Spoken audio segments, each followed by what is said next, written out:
அன்பே அன்பே எல்லாம் அன்பே உனக்காக வந்தேன் இங்கே இதாலே போதும். ஐஷு சொல்லுங்க. ஐஷு இங்க பாருடா, நான் தான் வண்டியில வரப்பவே சொன்னேன்ல, இத பத்திலாம் யோசிக்காதன்னு. எப்படி அரவிந்த், உங்களுக்கு கொஞ்சம் கூட ஃபீலிங்ஸாவே இல்லையா? இத பத்தி பேச வேண்டாம்னு சொல்றீங்க. இதுக்கு முன்னாடி இத பத்தி நான் யோசிச்சதே இல்லைங்க. ஆனா அத்தை இன்னைக்கு அப்படி கேட்குறப்ப பாவம் இல்லைங்க. எல்லாரும் அவங்கள தானே கொஷின் கேட்பாங்க. இங்க பாரு ஐஷு, நம்ம ஊருக்காக வாழவே கூடாது. இங்க பாரு, இப்போ ஒரே ஒருத்தர் கேட்டாங்கன்னு அம்மா உன்கிட்ட சொன்னாங்கன்னு சொல்லியிருக்க, அவ்வளோதானே. இதே மாதிரி நிறைய பேர் கேட்க தான் செய்வாங்க. நம்ம சந்தோஷமா இருக்கிறத பார்த்து சந்தோஷப்படுறவங்க 10 பேர் இருந்தாங்கன்னா, நமக்கு ஒரு விஷயம் கிடைக்காதப்ப அதை குத்தி குத்தி அதை கேட்டு கேட்டு கஷ்டப்படுத்துறவங்க நிறைய பேர் இருப்பாங்க. புரியுதா? அதை நினைச்சுலாம் நாம வாழ்க்கையை நடத்தவே கூடாது ஐஷு. இங்க பாரு, நமக்குன்னு கடவுள் கண்டிப்பா குழந்தைய எழுதி வச்சிருப்பாரு, புரியுதா? ஆனா அது எப்ப கிடைக்கும்ன்றது தான் இருக்கு. நமக்கு எப்ப கிடைச்சாலும் அப்ப நம்ம சந்தோஷமா வாங்கிக்கலாம், புரியுதா?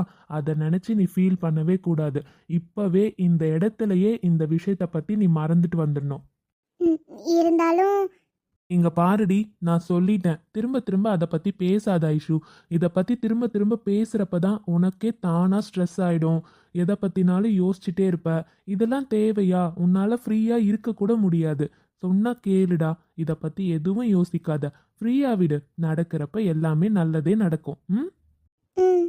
ரொம்ப நேரமா என் பொண்டாட்டி பேசாம சிரிக்காம இருக்கிறது பார்க்கவே எனக்கு பிடிக்கல. இப்ப நீ சிரிக்க முடியுமா முடியாதா? சிரிச்சிட்டேன்பா, போதுமா? இப்பதான் என் ஐஷுவை பார்க்கவே அழகா இருக்கு. சரி, நைட்டா அப்பா ஃபோன் பண்ணாருன்னு சொன்னேன், பேசுனியா இல்லையா? இல்ல அரவிந்த், நான் ஜஸ்ட் மெசேஜ் மட்டும் பண்ணி விட்டுருக்கேன். வீட்டுக்கு போயிட்டு கால் பண்றேன்னு. நம்ம வீட்டுக்கு போயிட்டு அப்புறமா நான் கால் பண்ணி பேசிக்கிறேன். சரி, ஆனா மறக்காம கால் பண்ணி பேசிடு, சரியா? நீ எனக்கு தெரிஞ்சு பேசியே 2-3 நாள் ஆகுதுன்னு நினைக்கிறேன். அப்பாவா ஃபோன் பண்ற வரையும் பேசாம இருந்திருக்க, அப்படிதானே? சேச்சா, அப்படிலாம் இல்லை. நம்ம வீட்டில் கொஞ்சம் அத்தை கூட மாமா கூட டைம் ஸ்பெண்ட் பண்ணிட்டேன்னா, அதனால் அப்பாவுக்கு டைமுக்கு ஃபோன் பண்ண முடியல. அதான் நம்ம வீட்டுக்கு போனதுக்கப்புறம் நான் ஃபோன் பண்ணி பேசிடுறேன். இங்க பாருடி, உனக்கு இருக்கிறது அப்பா மட்டும்தான். அது நீ எத்தனை முறை சொல்லியிருக்க. இங்க பாரு, எங்க அம்மா அப்பா கிட்ட பேசுறது நீ அங்கதான் இருக்க போற, எப்போனாலும் பேசலாம். ஆனா அப்பா எப்போ ஃப்ரீயா இருக்காரோ அப்பதானே பேச முடியும். இங்க பாரு, இனிமே அப்பாவுக்கு ஃபோன் பண்ணாம இருக்கவே கூடாது. அவர் அவாய்ட் பண்றவும் கூடாது, சரியா? அவர் எப்போ கால் பண்ணாலும் அட்டன் பண்ணி பேசு. இல்லைன்னா நீ எப்பவும் எந்த டைமுக்கு பேசுவியோ அந்த டைமுக்கு கண்டிப்பா பேசு, புரியுதா? சரிங்க போலீஸ். ஏய் சரி சரி, பாருங்க, டீயே ஆறிடும் போல. குடிங்க குடிங்க. ஸ்நாக்ஸ் வேற ஆர்டர் பண்ணி வச்சிருக்கீங்க, சாப்பிடுங்க. ஓய், அதெல்லாம் நான் உனக்காக ஆர்டர் பண்ணது. உம்முனே மேடம் வராங்களே அப்படின்னு ஆர்டர் பண்ண, சாப்பிடு. சரிங்க சார், சாப்பிட்றேன்.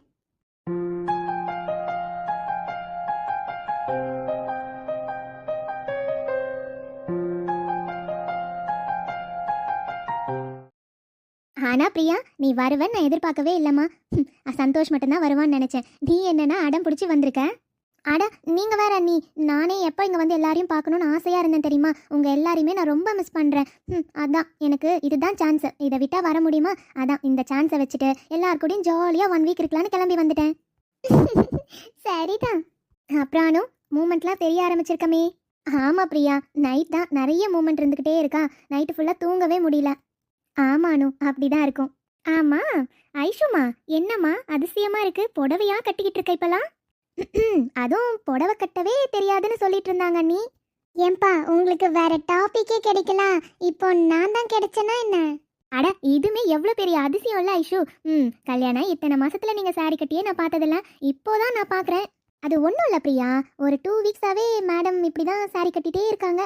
என்னன்னு தான் புரியல. எனக்கு தெரியுது. அண்ணி சும்மா இருங்க. என்னம்மா, உன் புருஷன் கட்டி விடுறானோ? சோ, இருக்கும் இருக்கும் அண்ணி, கண்டிப்பாக அப்படி தான் இருக்கும்னு நினைக்கிறேன். அனு நீங்களும்மா சும்மா இருங்கப்பா. அது ஒன்றும் இல்லை அண்ணி, நான் சாரி கட்டினா அவருக்கு ரொம்ப பிடிக்குமா, அதான் நான் கற்றுக்கிட்டேன். என்ன எல்லாரும் இப்படி கோரஸாக சிரிக்கிறீங்க? உண்மையாகவே அவருக்கு சாரி கட்டினா பிடிக்கும், அதனால தான் நான் கட்டுறேன். அதுக்கு தாமா நாங்களும் சிரிக்கிறோம். எப்படி இருந்த எங்க ஐஷுவை இப்படி மாத்திட்டானே. அதான் அண்ணி, துபாயில மாடர்ன் ட்ரெஸ் போட்டுக்கிட்டு இங்கேயும் அங்கேயும் போயிட்டு இருந்த பொண்ணு இப்ப பாருங்க சாரி கட்டிக்கிட்டு. எனக்கே ஒரு ஆச்சரியமா தான் இருக்கு. அது நான் அவருக்காக தானே, அதான் பிடிச்சிதான் பண்றேன்.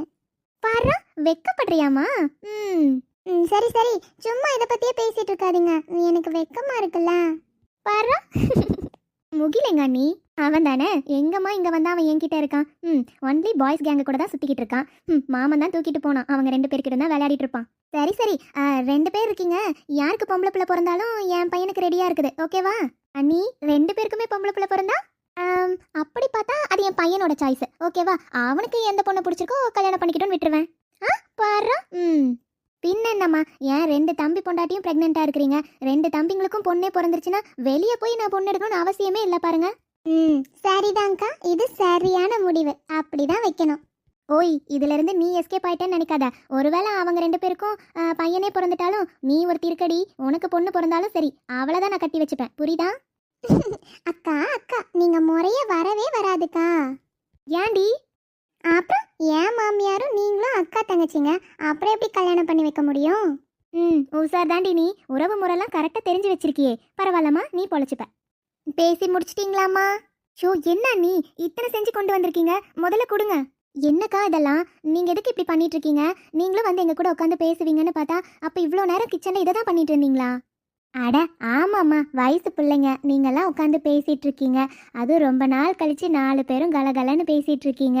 அதான் நான் சீக்கிரமாக ஸ்நாக்ஸ் பண்ணலாமேன்னு பண்ணிட்டேன். நான் எல்லாருக்கும் போய் டீ போட்டு கொண்டு வரேன். பிரியாவுக்கும் அணுக்கும் மட்டும் டீ இல்லை, வேறு ஏதாச்சும் போட்டு கொண்டு வரேன், சரியா? பிரியா குட்டி, உனக்கு பாரு பருப்பு வடைனா ரொம்ப பிடிக்கும்ல, உனக்காக தான் செஞ்சுருக்கேன், எடுத்து சாப்பிடு. என்னக்கா நீங்கள் எனக்காக போய் தனியாக பருப்பு வடை மட்டும் செஞ்சுருக்கீங்க? உளுந்த வடை தான் செஞ்சுருக்கீங்கல்ல, அப்புறம் என்னக்கா?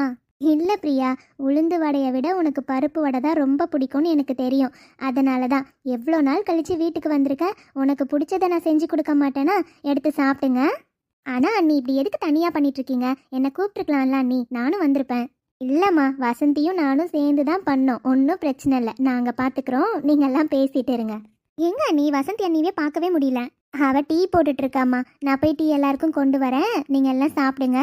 உண்மையாவே அக்காங்க கிரேட் தான் இல்ல நீ? ஆமா ஐஷு, எப்பவுமே முன்னாடிலாம் கூட தெரியுமா, நான் எப்போ வீட்டுக்கு வந்தாலும் எனக்கு பிடிச்சது தான் அண்ணிங்க செஞ்சு கொடுப்பாங்க. இங்கே இருக்க வரையும் உண்மையாவே நான் சொல்கிறேம்மா, அப்படியே மகாராணி மாதிரி இருந்துட்டு போவேன். இப்போ மட்டும் என்ன குறைச்சல்? எனக்கு நாத்தனாராக வந்த 2 பேரும் கூட என் மேலே எவ்வளோ பாசமாக இருக்காங்க.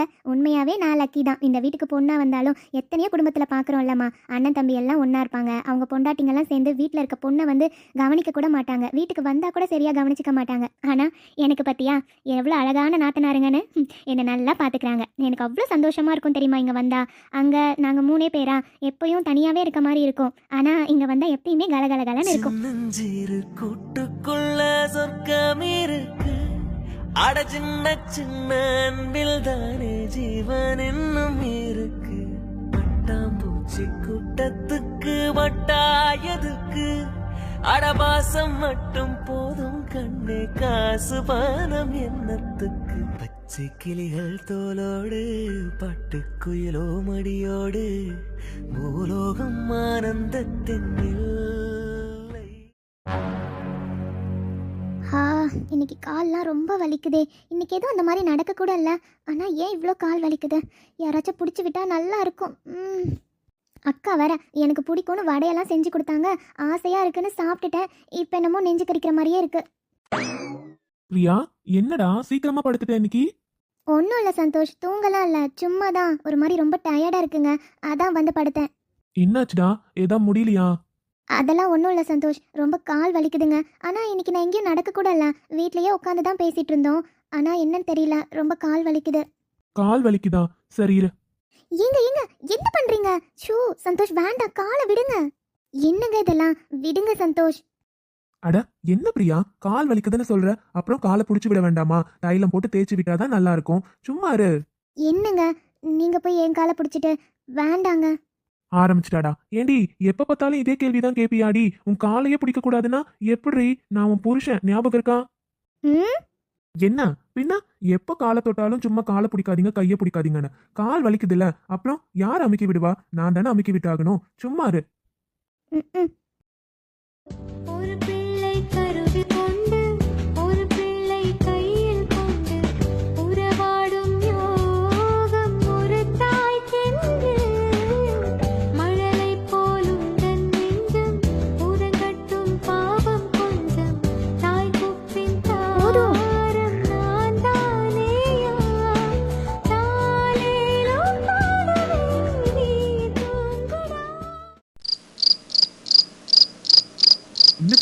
தூக்கம் வரலையா? ம் நான் இன்னைக்கு ரொம்ப ரொம்ப சந்தோஷமா இருக்கேனா, அதனால தானே என்னமோ தூக்கமே வர மாட்டேங்குது. பாரா, என் பொண்டாட்டி அப்படி என்ன சந்தோஷத்துல இருக்கான்னு நானும் தெரிஞ்சுக்கலாமா? அட, உங்களுக்கு எல்லாமே தெரியும். நாளைக்கு வளகாப்பு நடக்கிறது நினைச்சு சந்தோஷமா? ஆமா, எனக்கு ரொம்ப பிடிக்கும் தெரியுமா. பிரியாக்கு பண்ணுறப்பவே நான் ரொம்ப ஆசையாக இருந்தேன். இப்போது எனக்கும் பண்ண போகிறாங்கல்ல. நமக்கு நாளைக்கு நம்ம 2 பேரையும் உட்கார வச்சு சந்தன குங்குமம்லாம் வச்சு ஷோ எனக்கும் வளையல்லாம் போட்டு விட்டு வளகாப்பு நடக்க போதில்ல, அதான் ரொம்ப ஹாப்பியாக இருக்கு. ம், சரி. அப்புறம்? அப்புறம் என்ன, வேறலாம் ஒன்றும் இல்லை. இப்போதைக்கு என்னோட ஹாப்பினஸ்க்கு அதுதான் காரணம். ம், அப்புறம் ஏங்க, உங்ககிட்ட ஒரு விஷயம் சொல்லணும். என்னடா சொல்லு. இல்லை, நானும் 2-3 நாளாக ஐஷுவை நோட் பண்ணிகிட்டே இருக்கேன். என்னன்னே தெரியல, ஒரு மாதிரியா இருக்காங்கங்க. நல்லா தான் சிரித்து தான் பேசுகிறாங்க. நம்ம போனால் நம்மக்கிட்டலாம் நல்லா பேசுகிறாங்க. ஆனால் முன்னாடி மாதிரி அந்த கலகலப்பே இல்லை. எப்போ பார்த்தாலும் தனியாக உட்காந்துட்டே இருக்காங்க. என்னன்னு தெரியல. அதான். என்ன அனு, நீ இதெல்லாம் யோசிச்சுட்டு இருந்தா எப்படி? அவளுக்கு இப்ப கல்யாணம் ஆயிடுச்சுடி.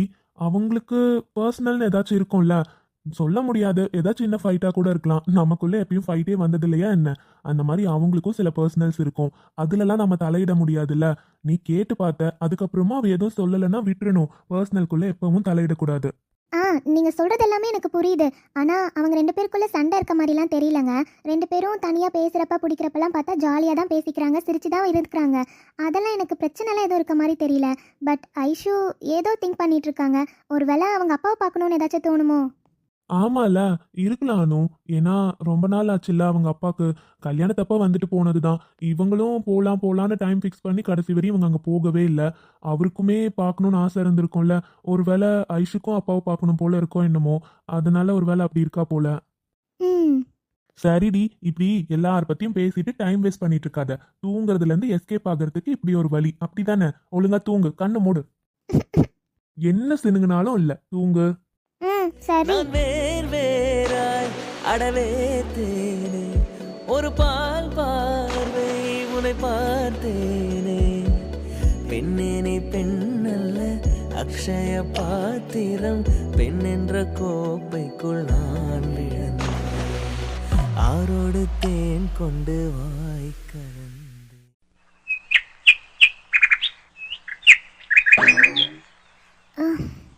எப்படியோ ரெடியாகி உட்காந்தாச்சு. ஆனால் என்ன ஒரு மாதிரியா இருக்கு. எனக்கு வேற லைட்டாக வயிறு வலிக்குதே. என்ன பண்ணுறது? அம்மா, ஆனால் இன்னைக்கு டெலிவரி டேட்லாம் இல்லையே. இன்னும் 15 டேஸ் இருக்கே. டாக்டர் கொடுத்த டேட்டுக்கு இன்னும் டேஸ் இருக்கே. அதுக்குள்ளே எப்படி? சாச்சா, அப்போது டெலிவரி பெயின்லாம் இருக்காது. சும்மா சூட்டு வலி மாதிரி வருது போல். சரி, அப்போது கொஞ்ச நேரத்தில் சரியாயிடும். டெலிவரி பெயின்னா வலி கொஞ்சம் விட்டு விட்டு வரும்னு தானே சொன்னாங்க. அப்படிலாம் இல்லையே, சும்மா நார்மலாக இருக்க மாதிரி தான் தெரியுது. அப்போனா டெலிவரி பெயின் இருக்காது, நார்மலான பெயின் தான் நினைக்கிறேன். அப்போது அக்கா கிட்ட சொல்லி ஏதாச்சும் கொடுத்தாங்கன்னா குடித்தா சரியாக இருக்கும்னு நினைக்கிறேன். சரி, போய் கேட்டு பார்ப்போம். அம்மா, ஷோ நடக்கவே முடியல. என்ன இன்னைக்கு இவ்வளோ கஷ்டமாக இருக்குது. உடம்புலாம் இவ்வளோ வலிக்குது, வயிறு வேற வலிக்குதே. என்ன பண்ணுறது? சந்தோஷ்கிட்ட சொல்லலாமா? இல்லை, அனுக்கு வேற அங்கே வளகாப்பு ஏற்பாடு பண்ணிகிட்ருக்காங்க. இப்போ போய் சொன்னால் அப்புறம் எல்லாம் பயந்துருவாங்க. பதட்டமாகி இதில் கான்சென்ட்ரேட் பண்ண ஆரம்பிச்சிருவாங்க. இல்லை, வேண்டாம். இந்த ஃபங்க்ஷன் முடிகிற வரையும் பெயின் இருக்காது. அதுக்குள்ளே பெயின் நின்றும் தான் நினைக்கிறேன். ஒருவேளை அதுக்கப்புறமும் இருந்தால் அப்புறமா அவர்கிட்ட சொல்லிக்கலாம்.